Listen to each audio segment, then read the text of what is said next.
An addictive pattern versus the classical way of thinking about addiction is the evidence that there is this state of imbalance, this state of living out of alignment is not so easily discernible.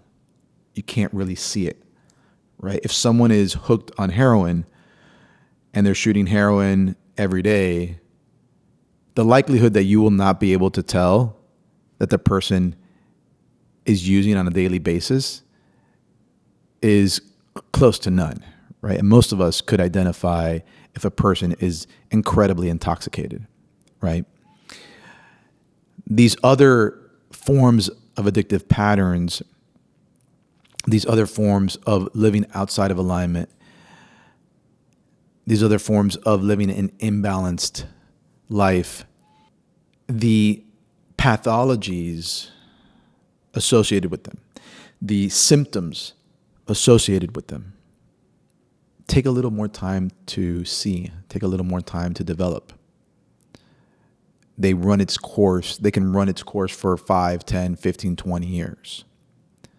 So if you were, say, addicted to work, and it wasn't work, it was an addictive pattern, it wasn't work that you felt like you were called to and that you enjoyed going to every day, 20 years from now, there's a very good chance you would have health issues of all types. You would have sleep issues of all types. You may have relationship issues. And certainly feeling healthy, happy, and whole is probably not something you're going to be able to experience without taking something outside of yourself. And so these other types of patterns play out in perhaps more subtle ways. And the symptoms, the byproducts, the areas of our life that are impacted take a little more time to notice, take a little more time to identify. And so that's what I believe what the difference is between the addictive pattern that we're talking about today and the classical reference to addiction.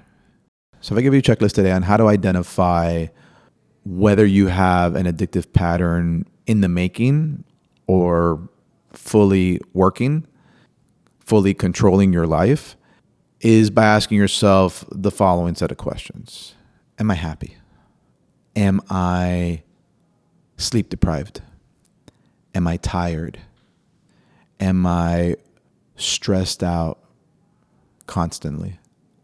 Am I having any physical symptoms, digestive issues, tension, other physical ailments?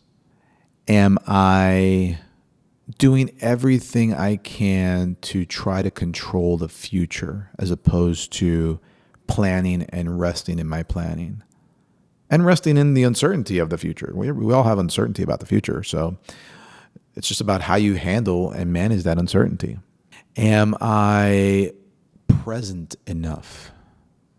So a lot of people confuse focus and concentration issues, or better put, a lot of people concerned with focus and concentration issues, using classic terms like they're ADD or ADHD.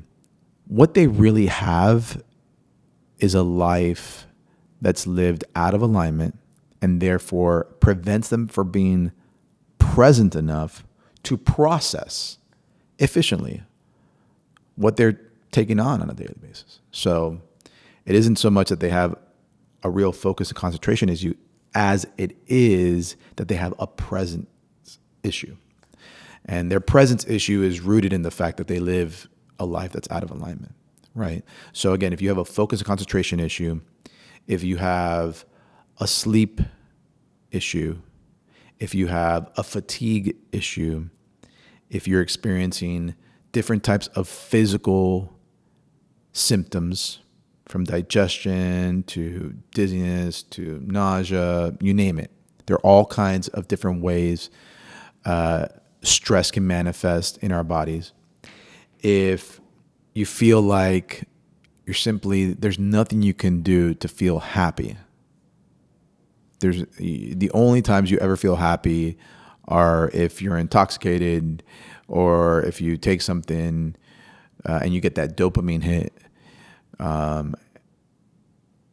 If you've answered yes to one or multiple of those questions, there's a very good chance you have an addictive pattern, either in the works or controlling your life.